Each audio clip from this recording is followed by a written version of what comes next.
Hi, Donald. Hey, To Harry. everyone who's listening, this is Donald Stojack. Donald has worked with Jay Abraham, Tony Robbins, Evan Pagan, Chet Holmes, To name a all few. all on their top sales and marketing teams. And Donald's been a really big force in my life. When we met about 6 to 7 years ago, I think was when we Oh, first met. wow. Yeah. Time goes quick. Um, I was in a very, very, very different place then. And a lot of the reason why I'm here and doing what I'm doing is because of you, man. So first of all, thank you. Mm. Oh, you're welcome, Ari. Thank you for being a man of action. I try. Um, but I feel very honored to have this conversation, and I think everyone listening, it's really a treat because especially for people who want to work with their soul. Mm. When you get into sales and marketing, it becomes very tricky how to do that. When you're Yeah. actually working and helping people, it's a lot easier, but it's very, very tricky to do it when you need to sell and you need to market yourself. And I've learned from lots of people over the years, and I've struggled and I've tried doing things different ways. I've tried following your advice. Admittedly, I've tried not following your advice. And I've come to the conclusion that everything that you told me, I realized from following and not following it was spot on, dead accurate in terms of how to sell, how to build a business, and how to do it in a way that's really nice and authentic and feels. Mm. Um, so um, so it's really a pleasure to have this conversation with you, man. I thank you so much for doing it. Oh, you're welcome. But the key to it too is everybody wants the path of success. And I will tell you, the path to success is achieved through failure. You have to do it wrong more to get it right. You can't just do it right. That's not it.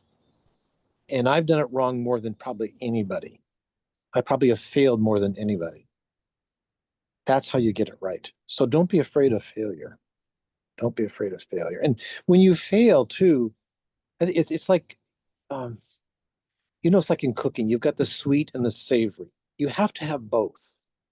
If it's sweet all the time, it just is no good. And if it's savory all the time, it's no good. So the thing to remember is don't be afraid of doing it wrong.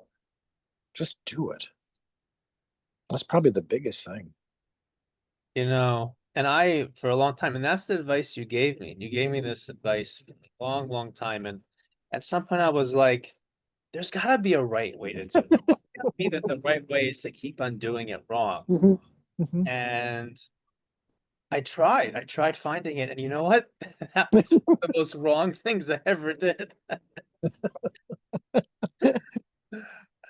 I lost so much business from that mistake and so much energy and anguish from Uh-huh. thinking I'm gonna find the right way to do it. Uh, Yeah. so without further ado, let's get into it. So the first question I have for you is, why do we have to sell? What's the point of selling? Why don't Hmm. clients just come to us? Okay. So give me the biggest question right up front. Okay. We have to sell. Um, I think there's a resistance in the human spirit to change. However, in order to get anywhere, we have to change. And so why we have to sell is because we're actually asking people to change. So there's a level of resistance. And so we almost have to well, part of it is you've got to make what is on the other side so appealing that they will push through the struggle that it takes to get there. And so sales is truly about finding what they really want. Not what you're really selling, but what they really want. And helping them understand that on the other side of whatever you're going to do with them, going to give them, um, that it's going to give them or lead them to that thing that they really want. And so, why do we have to sell? Because it's human nature to resist. And so, we are actually doing humanity a big favor by selling. I think some of the reasons salespeople are probably the most highest paid people is because I think they serve humanity the most. That's what Wow. we have to sell. You know, so anyone listening who thinks that that's some, like egotistical BS or something like that, like you have to, I want you to know that I once came to Donald and said, I want to buy this thing. And And Donald told me, no, I don't think you're ready yet. And yeah, you convinced me not to. You're not saying that you just get people to change, no.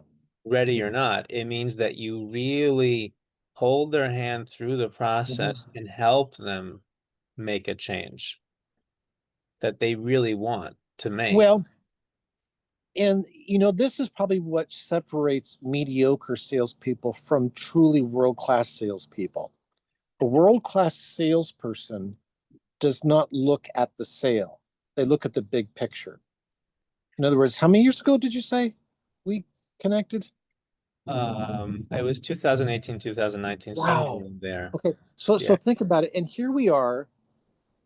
Have I sold you anything since then? No, Okay. no. But would you say that you're an advocate for me? Yeah. So because of the way I did something years ago, you have over and over been an advocate for me. And you've brought other people into my sphere of influence over and over. So I didn't just make a sale, right? I created a chain reaction that is still rippling today. That's the difference. That's what you're looking for. You don't want to be short sighted. You want to be long sighted on the product. So there you go. And you want to be real. Okay. And so you don't want to put on airs. And see, like, if I was putting on air, I would pretend I'm in some fancy studio. But you see, I'm out on my deck and I'm in my kitchen. I'm being real. I'm taking something out of my oven, right? So many people want to pretend there's something they're not, or somewhere they're not, or any number of things. And the big 800-pound gorilla that is happening right now in the world is called artificial intelligence, AI, right? Whether it's in sales or marketing or customer service or coaching, right? But you know what AI will never replace? Being present and being a human being. And if you're present, truly present and real and a human being, there's something that will always need that. We're always going to need that. We will always seek it out. We will always respond positively to it, and it will always win the day. And that's it more than anything. I look back when I was younger and some people that I knew of that were in sales. And I remember when I was a kid, there was a shoe salesman at one of the major department stores, and he was just a marvel. But every time there was a sale, right? And this big department store would have this big once or twice a year sale. The ladies would literally line up to have him sell them shoes. They didn't want to buy shoes. They wanted to have the experience of him. Now, he wasn't like a good looking guy. I mean, they weren't lined up because they were oogling him or anything like that, because he made them feel special, right? That was way back before the internet. You know what I mean? But he would make sure that those ladies got a special invite to the sale.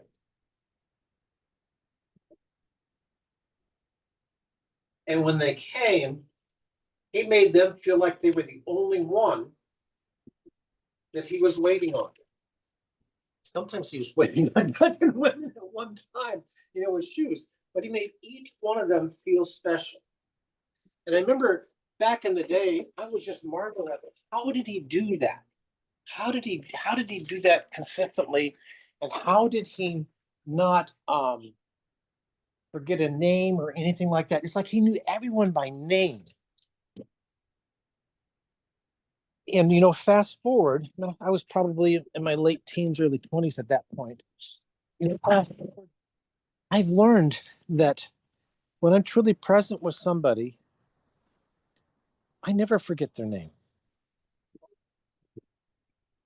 And so what he did, the magic was that he treated everybody as a human being. He was present with everybody. And when they came back around, dozens of women at a time, he could still recall their name. Do you ever forget your children's names? No. Because you're present with them. Just be present with people. Watch the magic happen. That's it. It's not scripted. Just be present. Yeah. So I think what you're saying is that if you just let people be and wait for them to come to you, a lot of people need help. They need support. They don't have someone in their life who is present with them Mm-hmm. and helps them decide to do something for themselves. And I think that, especially having worked with men and women, I definitely like I can relate to what's going on in the shoe store and what he was doing because for a lot of women, their struggle is to take care of themselves. Yeah. And this guy gave them permission and a space to Yeah. feel pampered, and they came for that. It was more important. That was the shoe was just It the wasn't a vehicle. shoe. Yeah, it wasn't the It shoe. wasn't a shoe. Yeah, and for each one of those women, it was probably something uniquely different. And he could figure out what that was. Yeah. What was it? You Right. know, Howard Bahar, one of the founding principal, like one of the three guys that built Starbucks from, a Mhm. couple dozen stores to 10,000, I said, was going when they only had one location in Pike Market well, it actually wasn't in Pike Market. It was up on First Avenue. They go down, you go to Pike Market. I was like, the original. No, it's not. It was a block away. But anyway, yeah. he would say, we're in the people business serving coffee, not the coffee business serving people. Yeah. Um, so that's why we have to sell. And I Yeah. think you already answered a little bit of the next question, which is what is selling really about versus what a lot of people think it's about?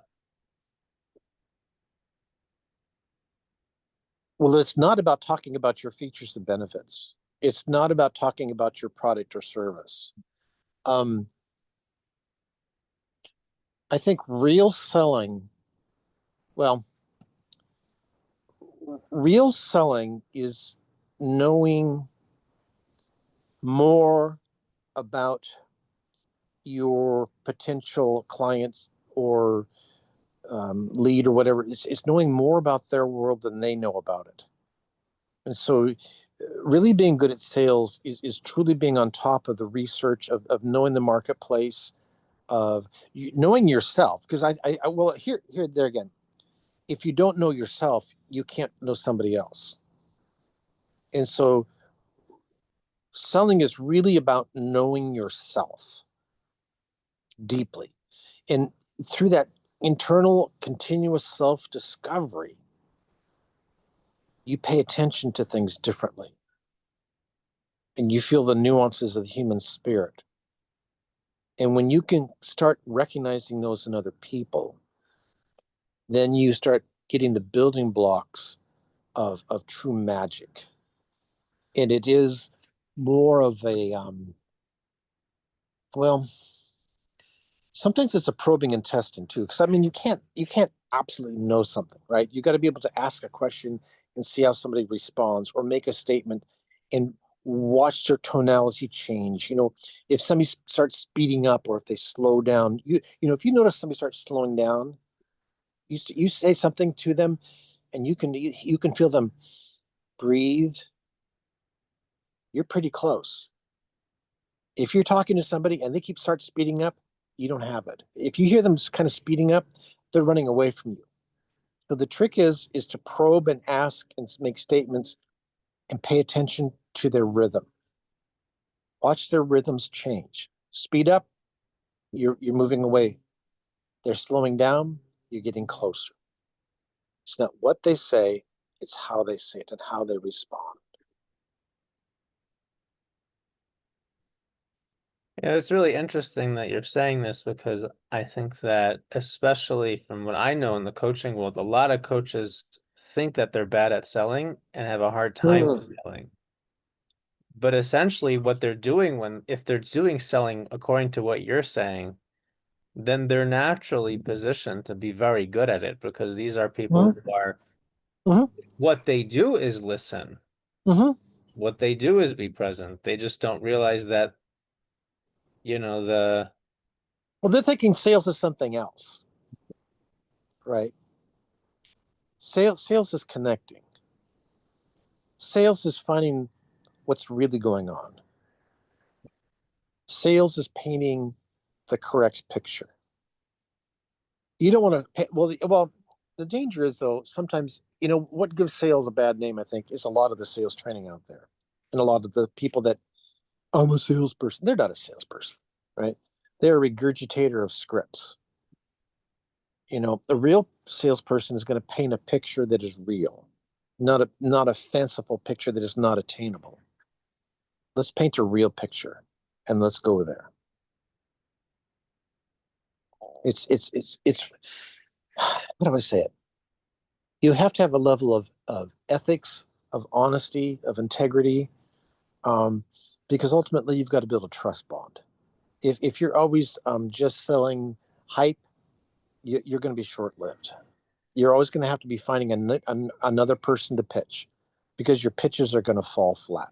Then see most sales are working on a numbers game. If they talk to 100 people, maybe one person buys.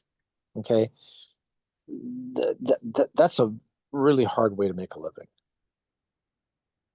You want to find 20 out of 100 that buy, not one out of 100. And to do that, you've got to be real, and you've got to play a different game, an absolutely different game.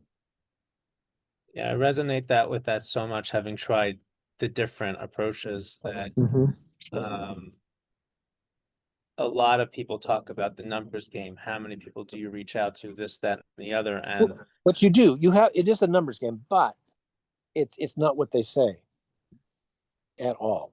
the issue when you look at it just simply as a numbers game is like what you said, playing the long game. Mm-hmm. Let's say you reach out to 100 people and two, three respond and they get on a call with you. Yeah. If the way that you reached out was very surfacey, Uh-huh. then the people that are going to come on the call are going to be like that, and the Yeah. other 97 who didn't are Yeah. going to think of you as surfacey. Mm-hmm. And so even if you're making sales and getting clients, are they that good? Yep. And question number two is, what are you doing to your brand? Well, you see, real business is built by what we call word of mouth advertising at the end of the day, whether it's a huge international brand or just a very local thing or a small service provider. And getting word of mouth going is it's not about a refer. It's not like getting a client and you such good work with the client, get incredible results that they tell other people. People think, well, that's what referrals are. And this is why people fail at referrals. I get people to refer me who never even buy from me because the experience of touching down with me is so good. Even though what I have is not for them, they will tell others. Before they ever get a result, they got the result of touching down with me and engaging with me. I build advocates. And how you get the client, not what you do for the client, really determines the level of word of mouth advertising that you get. Doing incredible work for a client is not going to build your business. Getting a client correctly so that they feel good about the process of becoming a client is going to build your business in multiples. Now, you still need to deliver, but delivery alone is not it. How you get the client really determines the level of word of mouth advertising that you can get out of an engagement. So when you get a lead, it's not just a lead. A lead is a touch to a network of infinite possibilities, not finite possibilities. So many people and lead costs have gone way up. Okay, let's just face it. This is the 800-pound gorilla, and there's businesses that are struggling out there because they can't maintain their flow with the current lead costs.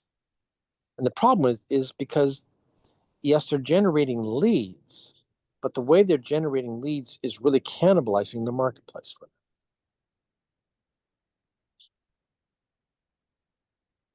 You know, what you said was very, very deep. And was an assumption that I had when I went into this was that once I get a handful of clients and they see how amazing the work is, referrals are just going to come. Nope. It doesn't work like that. Nope.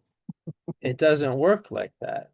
Mm-hmm. Because we're, I'm not so sure what the explanation is, but I'll tell you what I think it is, and let me know if you think I'm right. But a client's in where they are in their world experiencing the service that you do for them, they are not necessarily able to articulate to others what that means, or they might not even feel comfortable articulating this so much to others, especially if the work is very deep and specific and Mm-hmm. somewhat private.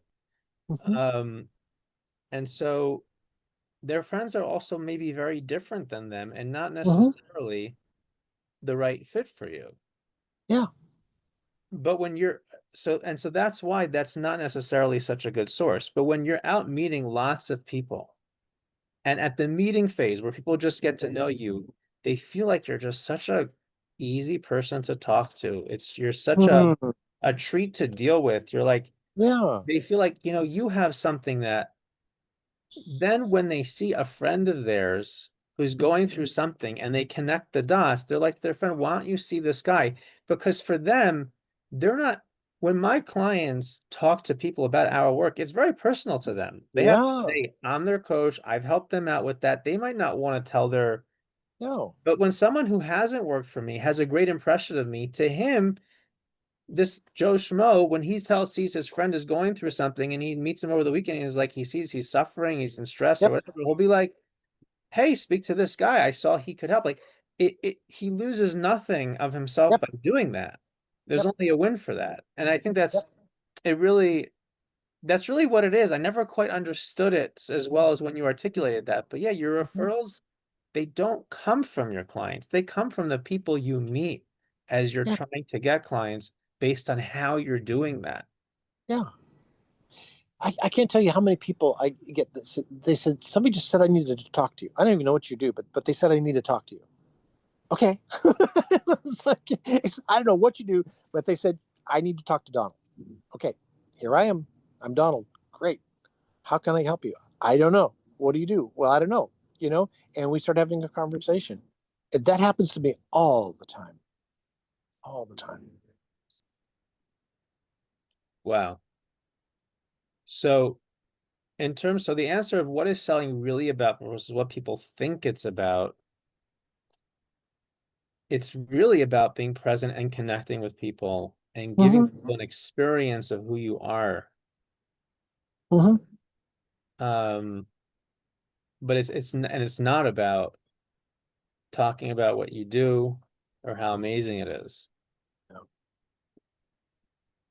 nope. People could care less.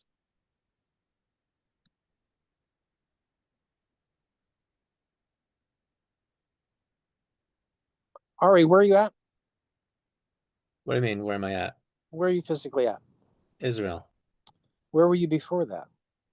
Pennsylvania, How long you been in Israel? 4.5 years. What brought you to Israel? Um, Desire to go back to the homeland. Hmm. Why was that important to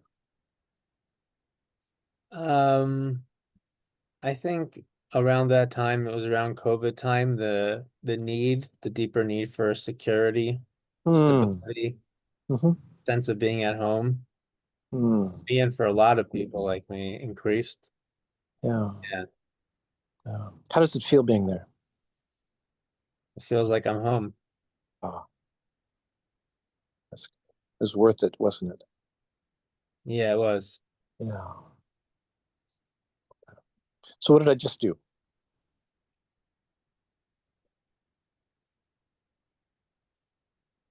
You got me to open up. Yeah. So here's the formula. Where are you? You told me where you were. Where were you before that? You see, so many people are, where are you at? Oh, great. And they said they just go on about that. No, no. Where were you before that? What made you come there? Right? Do you see how the conversation changed? What brought you there? Whole different conversations. Hey, where you at? Israel. And they start talking about, hey, what's it like in Israel? It's very superficial, right? But I got to find out why you came there. And I was into the deep emotion of it that fast. Took less than 2 minutes. That was very fast. Very fast. And you could feel it.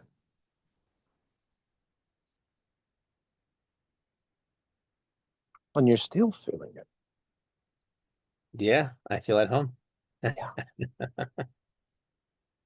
See? And then now you've actually transitioned that feeling into our conversation. And you're feeling even better about me. Yeah, I was just gonna say that talking to you, it is very, very comforting, very securing. I mean, w w when I the one thing that I did buy from you in the program that I was in, I remember the guy running it said that, you know, part of the program was people had a conversation with you, could have conversations with you, one-on-one calls, and I think he said that you guys have the Mhm. opportunity to have therapy with Donald. You should take him up on it. Remember you said that? Mhm. Mhm. But it's, yeah. We've always felt that way in our conversations. Mhm. And see, it's not fake. I really care. You see, the deal of it is, see, I don't just say it. I care. And you can't fake that. You Yeah, can and we've gone try. You can try, but good luck.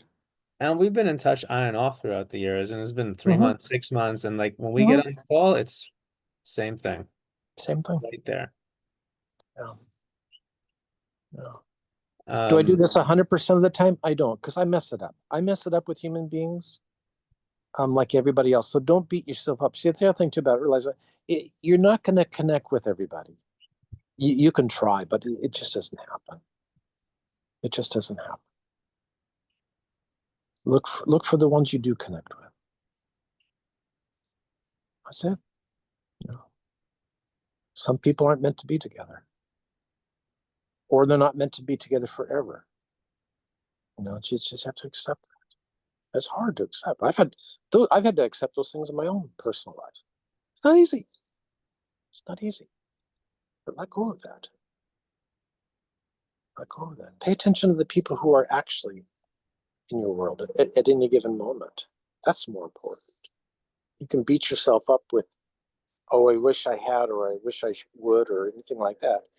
No, just be present with, this is what I actually did. This is where I am. That's all you can do.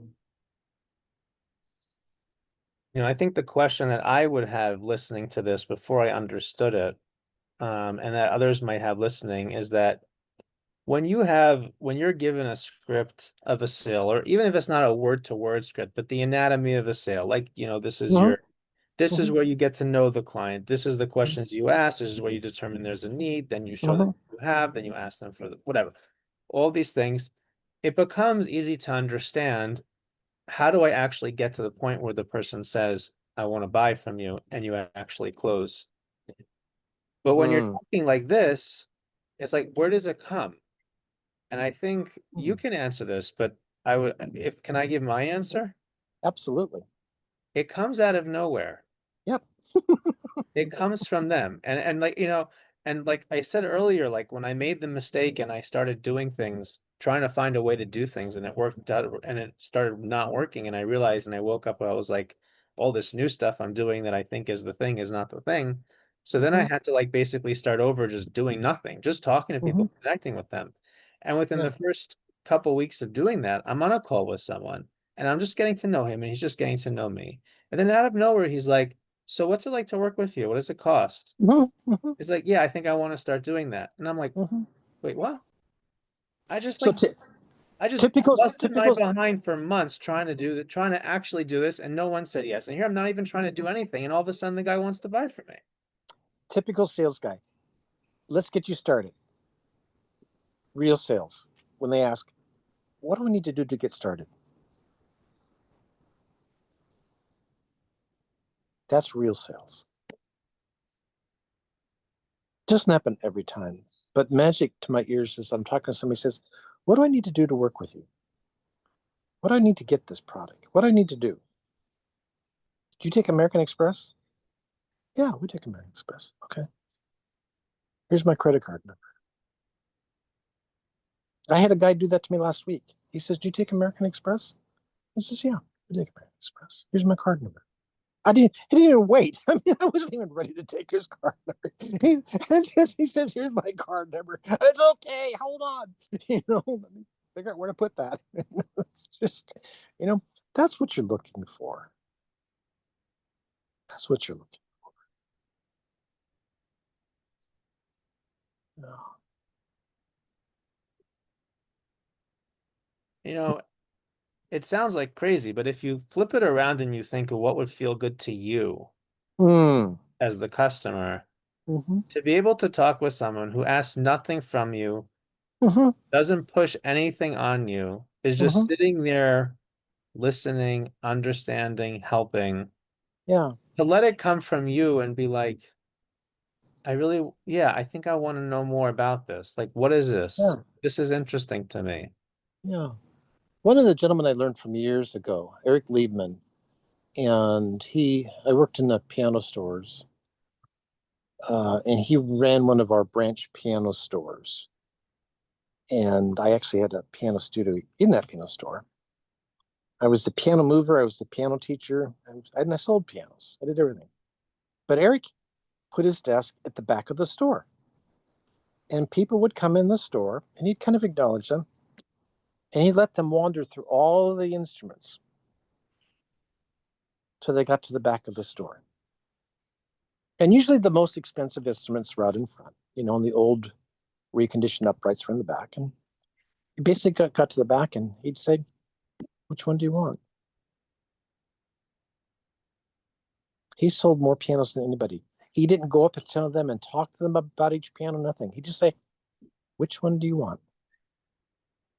Now, Eric knew more about all of those pianos than just about anybody. He had owned a major music store in the Chicago area when he was younger. And then I think his wife got cancer, and then he moved out and she died. Then he moved out to Seattle with his new wife. And rather than opening a store, he went to work as a sales guy.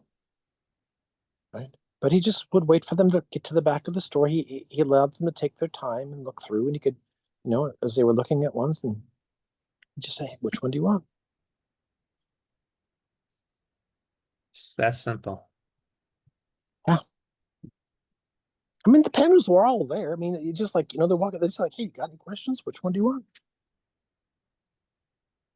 Once in a while he'd get up and answer a question or, play something on one of the instruments for them if they couldn't play.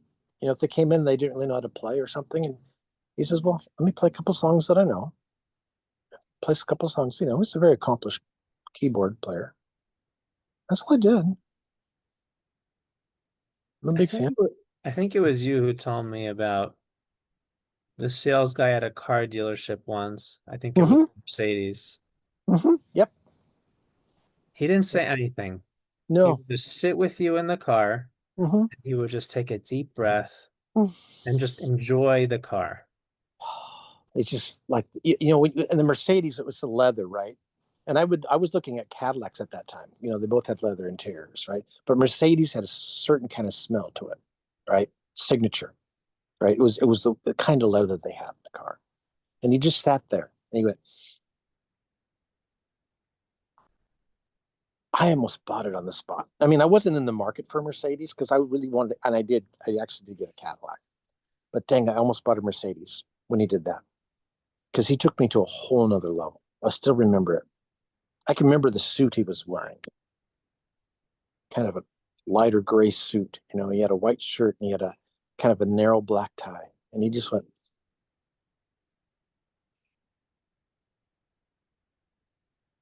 And for anyone listening whose head's swimming, not understanding how this has anything to do with listening to a person or being present with them, sometimes being present with someone means being present with yourself when you're with them, Yeah. being authentically who you are. And if you're selling something and you believe in what you're selling, Mhm. then just being open about how much it means to you, just the experience of what it's like to be in it. Yeah. And it gives that person a window into a different way of being that if it resonates with them and it's what they're looking for, even though they weren't aware of it beforehand, Mhm. then they'll want it. Yeah. Yeah. Yeah. I think a lot of the things that we're taught to do in selling is telling stories. Mhm. But I mean, when you're telling a story about really what you do and who you are, or something to give the person you're talking to a window into the world Mhm. that you're offering to them, it's very, very powerful. Yeah. Well, like because you love snowboarding, right? And when you talk about snowboarding, you change, you illuminate. So when you tell me a story about snowboarding, I could care less about snowboarding, but I care to hear you talk about it because your passion lies there. And I love your stories about snowboarding, not because of snowboarding, it's because Ari is telling the story of snowboarding. And I'm almost like I'm on the slope with you, even though I will never snowboard. That's the Maybe difference. I'll take you one day. Come on, man. Ah, maybe. There's a few things. It's like somebody wanted to take me White River, whitewater rafting, last week, no, weekend before last. I said, no, thank you. Maybe 20 years ago, but not now. Not now. I got other things. I got grandkids now. That's my snowboarding now is me playing with my granddaughter, and my grandson will be walking soon and I'll be chasing him. So, Yeah. yeah. Um,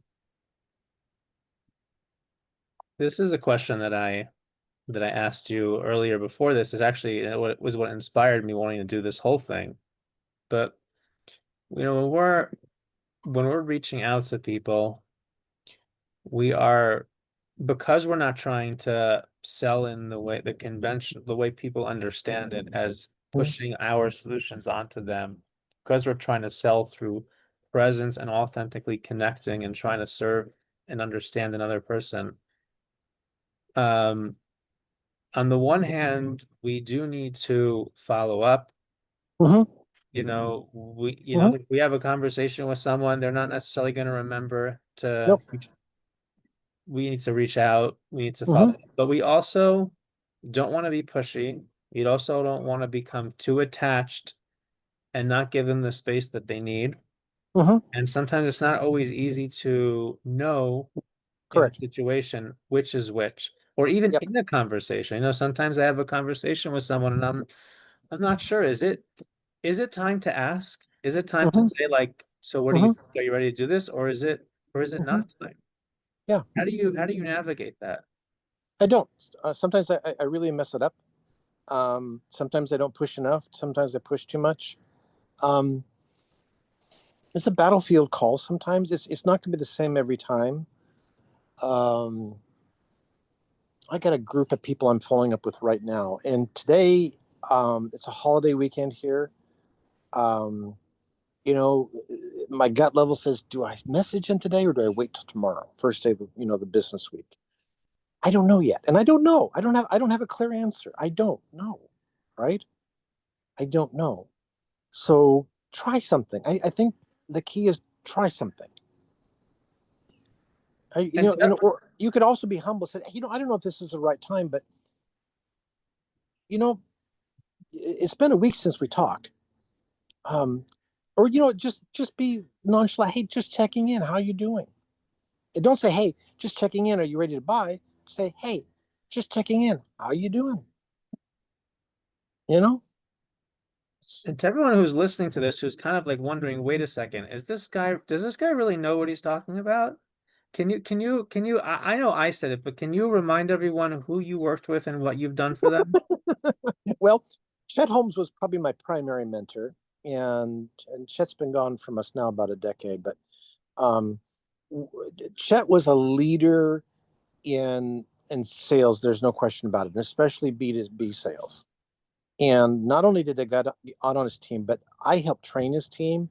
And I was the top core story. That was his signature marketing package salesperson of all time. A record to this day has not been beat as far as raw numbers of actual sales. Okay, Troy Eberly has actually beat me in dollar value of sales, and Troy and I actually, it's kind of funny. We're kind of in a slight partnership now, but um, when it comes down to actual numbers of sales, nobody beats me. I went from that work to doing enterprise sales for a software company, and in an industry I knew nothing about. I was not an expert, and everybody else on the team had been selling in that industry 10 and 20 years. They all told me that, you'll be here a year before you make your first sale. I think I made my first sale in the first few weeks. And then within 6 months, I had sold the two largest contracts that company has ever had to this day. I basically sold a major branch of the United States government into a contract with them, and I sold a Fortune 10 company into a contract with them. Multiple $1 million contracts with And both how of them. did you do that? It wasn't anything about what I was selling. I found out who I needed to talk to. I developed a relationship with them. I found out what was going on in their world.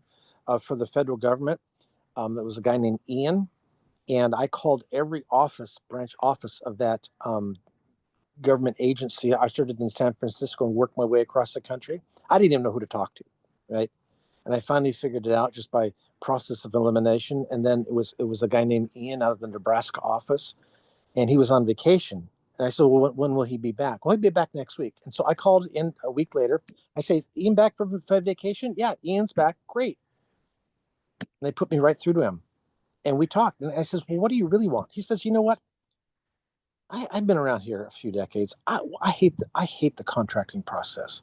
If I told you exactly what I needed and the exact top dollar we can pay for it, and I gave that to you, can you make a proposal so I don't even put it out for bid, which they call single sourcing?" And we did that. And then with the Fortune 10 company, basically, it was a guy named Joe. Um, I know his last name, but I don't want to say it out loud here. But in other words, I found out who was in charge of the project. I thought, what do they really need? He says, well, the problem is there's no vendors that have exactly what we need. And you guys don't even have exactly what we need. But, our idea would be if we can match your software with that hardware, I think we can do it. I says, well, let me go to work. And I called up that hardware vendor and I says, hey, can we get our software talking with your hardware? He says, yeah, we've actually been thinking about partnering with somebody. You guys would be the obvious person to do that with, right? I called Joe back. I says, hey, you know what? I think we got a solution for you. I think we got the hardware and the software ready to talk together. And I think we can run it for you guys. Oh man, God, that would solve all of our problems. Great. I don't know anything about that. I didn't even know if we could do it. Right? And the reason why this magic works is because a lot of people are stuck in their world. Mm-hmm. If they're in the problem, they're stuck in the problem. They don't see that there might be a solution. And a lot of people who are providing the solutions are in the world of their solution. Mm-hmm. They don't see the problem. Yeah. So when you have someone who helps a person see what their problem is and gets Mm-hmm. to know them, and Mm-hmm. then can go out to creatively make a solution, Yeah. you're able to close deals incredible and do incredible things because no one else is doing that. No. No. The 800-pound gorilla in the room is coaches because they think their modality is everything. It's not. Maybe it's your modality combined with somebody else's modality that makes it. Most of my work now is done in collaboration with others.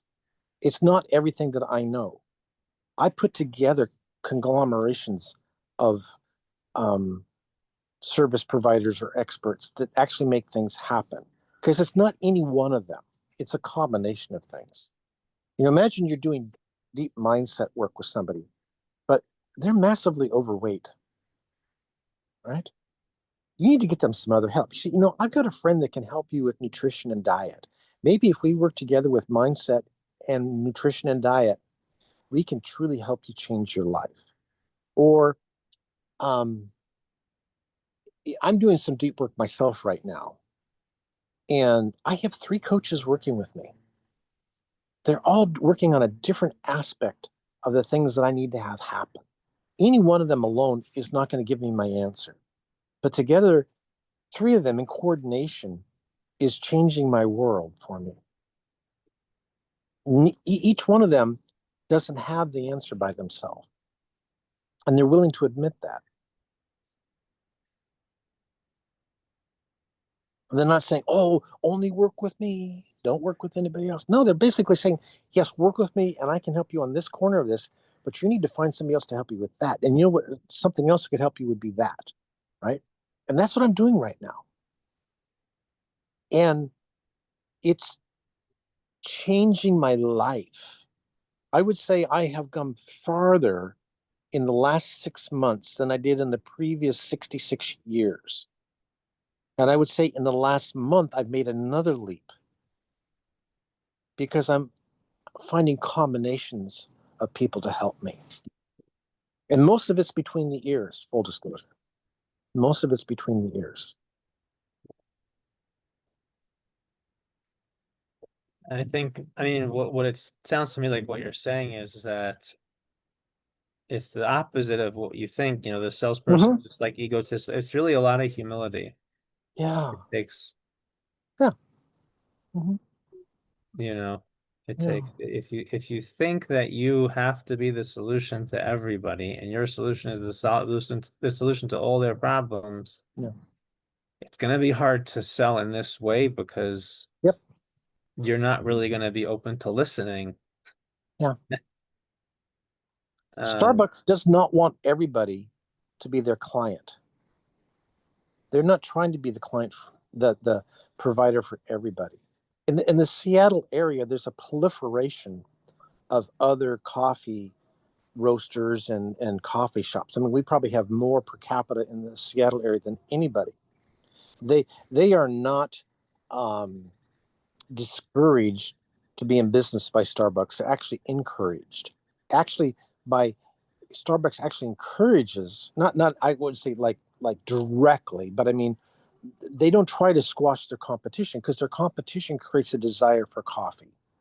Not everybody's going to go to a Starbucks, but more people drinking coffee does Starbucks a lot of good. Coca-Cola, the same thing. Not everybody's going to drink soda, number one.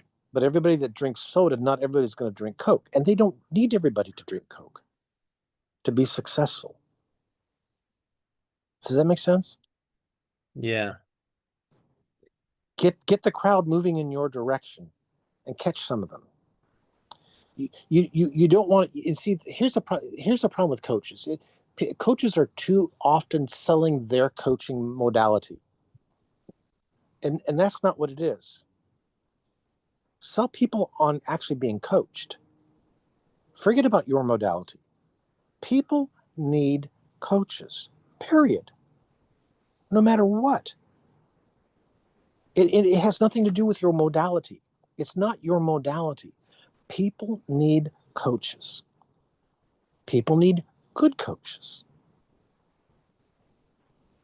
People need even better coaches. But before you can sell them on your coaching, sell them on actually being coached. Are they coachable? If they're Hmm. not coachable, don't sign them up as a client. You're heading for disaster. Are they number one? Are they coachable? Right? If they're not, you got to sell them on actually being coached first. Let them go to somebody else and have a bad experience with coaching. Right? You'll have a better client than trying to force your modality down their throat when they don't want it. It's really interesting because when I started this, I was very excited about a modality that I created, and Uh-huh. I use it for myself and I use Yeah. it with some of my clients. But Uh-huh. the work revealed to me that most of the clients, most of the time, what they really need is for me to say, forget all that. Forget I'm all that. listening to you and I'm going to stand with you in your world and we're going to figure this out from where you are. Yes. Yeah. Yeah. I gotta check my potatoes. Make sure I don't overcook my potatoes here. And that was humbling, Yeah. but it was also liberating at the same time. Yeah. Potatoes here. Once a week, I bake 4 big russet potatoes. And then I have them as hash browns all week. But I have to remember to bake the potatoes, otherwise I don't get hash browns. So today's my day to bake potatoes. For everyone who doesn't understand what they just heard, this is these are these are recipes. I found the word's not coming to me, but these are proprietary recipes of how to make hash browns where you have to cook the potato first. This Ah, was explained to me because if you try making the hash brown with raw potato, you have to cook it so long on the frying pan that yep. it's Not it, healthy. yeah. Yeah. Here, if you cook it ahead of time, just a little bit of sautéing and your hash browns are all ready. Oh my gosh. In moments. And so I four big potatoes, here on Sunday, Monday through Friday, and then Monday morning they're cold. I grate them, right? Put them in a big container and just put out a portion each day. That and a couple of eggs and a little bit of sweet onion and green bell pepper, and incredible meal. This is the real value. This is why we have this conversation. And you see, some of my clients have been leading nutritionists, right? Nora Gagaudis is a dear friend and learned so much from her. You've got to um, you've got to feed your mind. You've got to feed your stomach. You've got to feed your soul.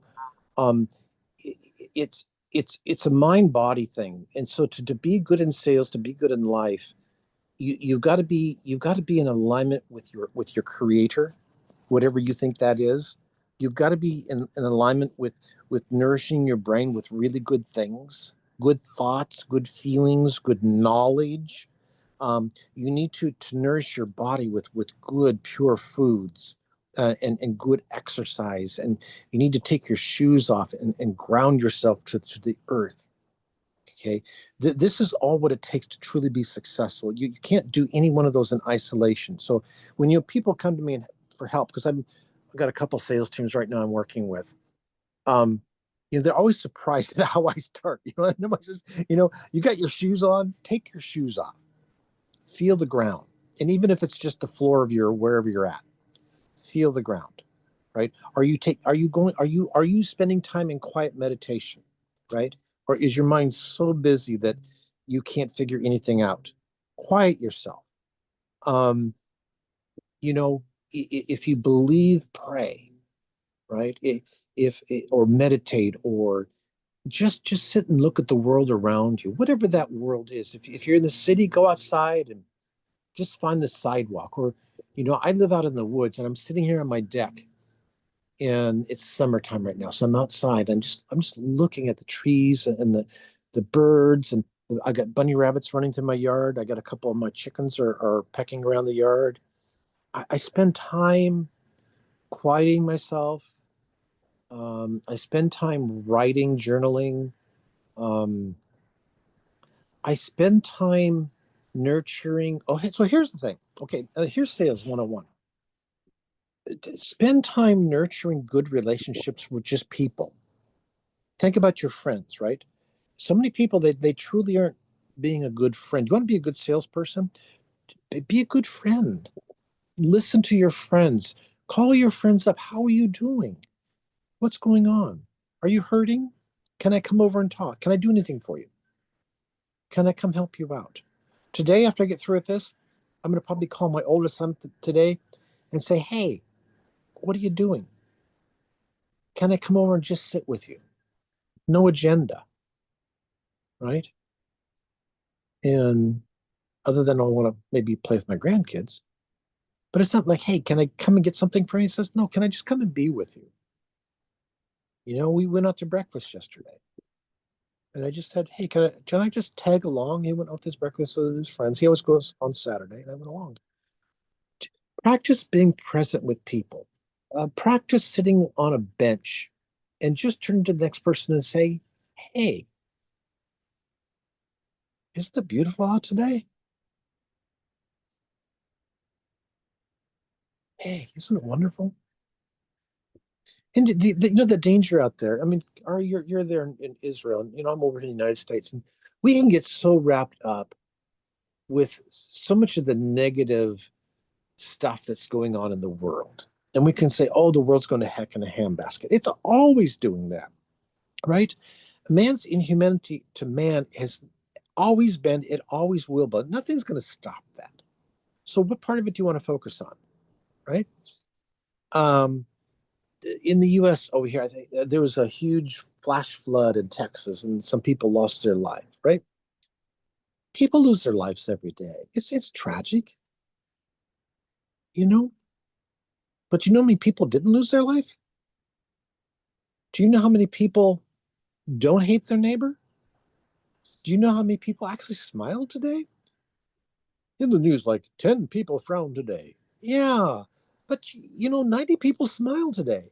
They never tell you that. Hey, 90 people smile today. We saw a 1% improvement in people smiling. The news never says that. Just stop it for a moment, would you? I mean, look at the animal kingdom. I mean, I got these big eagles. So I got these little bunny rabbits, right? And once in a while, the eagle comes down and gets a bunny rabbit. Well, you know, the bunny's dinner, right? And you don't go, oh no, the poor little bunny. Like, that's just part of it. A bunny's gonna die.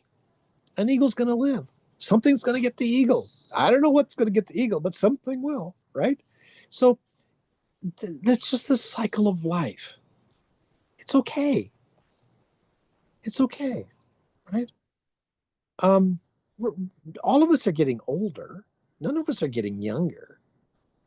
Live with it. Grieve. People die. Yes, let's be sorrowful. I lost a son 8 years ago. You know, do I grieve him? Absolutely. Right?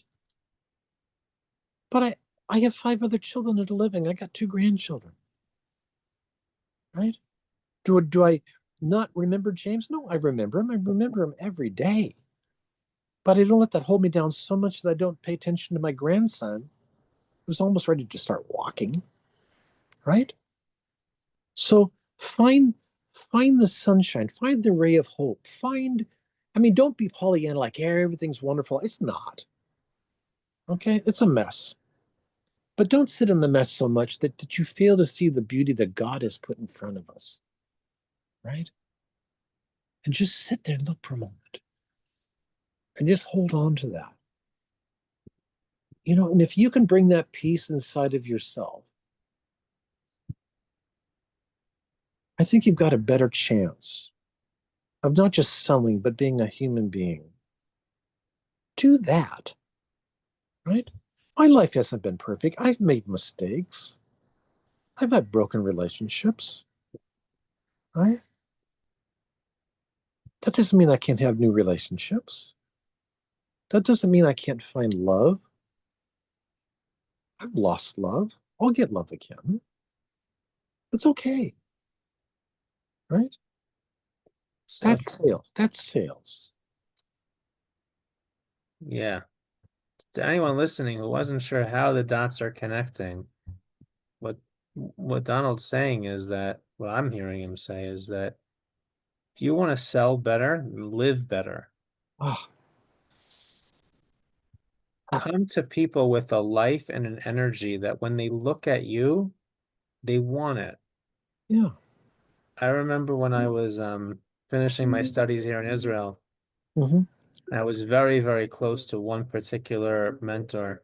Hmm. And when I left, we had a very deep conversation before I left. And one of the things he told me was, you know, to be good, to be what they taught me to be.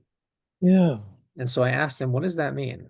What does it mean to be what you taught? Like, how will I know? There's so much to learn, Mm. so much to do. How would I know? Yeah. And he said, if you walk down the street and the people who look at you want to be like you, they want to have what you have, Mm. you're doing it right. Yeah. And I think what you're saying is that real selling is about that. It is. It is. So, Donald, I want to thank you so much for having this conversation. Oh, this was fun. This did a lot for me. So personally, this was a therapy session. So anytime, Ari. If anyone listening to this has any questions and wants to reach out to you, how should they find you? DonaldStojack.com. It's my name. Connect with me on LinkedIn. Enrollmentmasterclass.com is my sales training. Um, I work with a lot of individual salespeople, a lot of coaches, sales teams. I touch down with a lot of companies of different sizes. I've got a whole team of experts behind me, so I've got a rather deep and wide bench of other people that complement my work, and we come into companies and absolutely rock their world, big and small, from nonprofits to major Fortune 10 companies. We've got the bandwidth.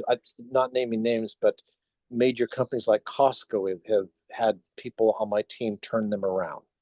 And those stories are in the journals of business history. They're verifiable.